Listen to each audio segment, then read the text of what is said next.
Big headline to kick us off. Google has upgraded its results about you hub so people can find and request removal of government ID numbers and non-consensual explicit images from search. Yeah, they added detection for passports, driver's licenses, and social security numbers, and a faster flow for reporting sexual images, including an option to say if it's a deepfake.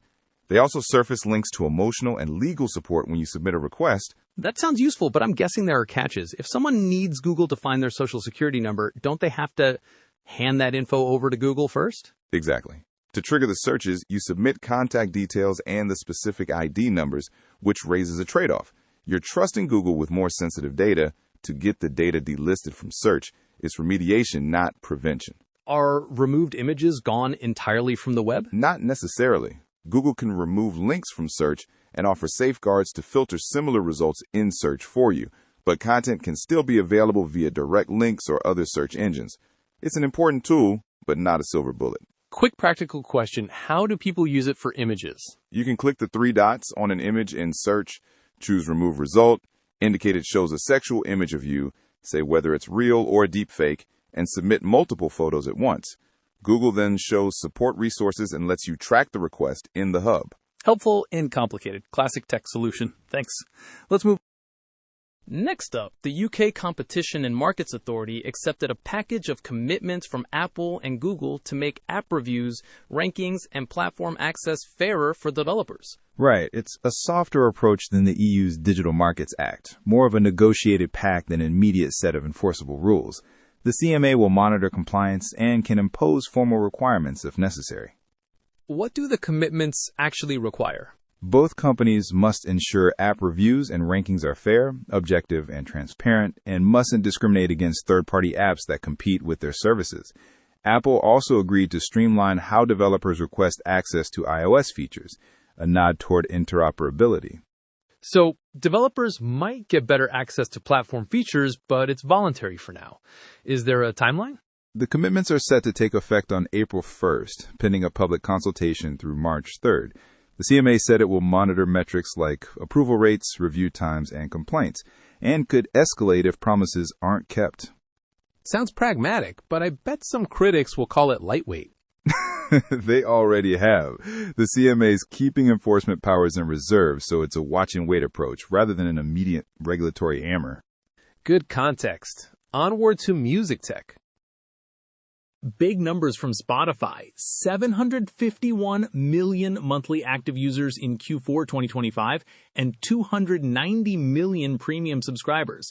They credited an enormous Wrapped campaign and AI investments for the growth. Wrapped was their biggest ever. Over 300 million engaged users and around 630 million shares. Spotify also flagged AI as an R&D lever and promised more artist-first AI features, though details are still light. Artists keep complaining about payouts. Does this growth change that conversation? Financially, Spotify beat expectations with revenue up and EPS well above estimates, which pleased investors. But artists argue user growth doesn't automatically translate to fairer payouts. It's a separate, contentious debate. And the AI angle, any specifics on what Spotify plans? Management talked about using AI to improve discovery and new products, but they also said they'd remove low-quality AI content and focus on tools that benefit artists. Expect experiments around personalized audio and production workflows. So big engagement wins, plus AI trials, but tensions with creators remain. Music tech keeps evolving. And investors rewarded that performance. The stock popped. The conversation now is execution and artist relations. Final story. CNN polling analyst Harry Enten says Donald Trump's support is absolutely collapsing among non-college voters, a group crucial to his 2024 win. Enten's analysis suggests a roughly 23-point swing, from a 14-point advantage in 2024 to about a 9-point deficit now. Observers tied the decline to unmet economic promises and cultural flashpoints, like backlash around the Super Bowl halftime show. From a tech perspective, why should this matter to our audience? Policy and political shifts affect regulation, trade, and tech funding.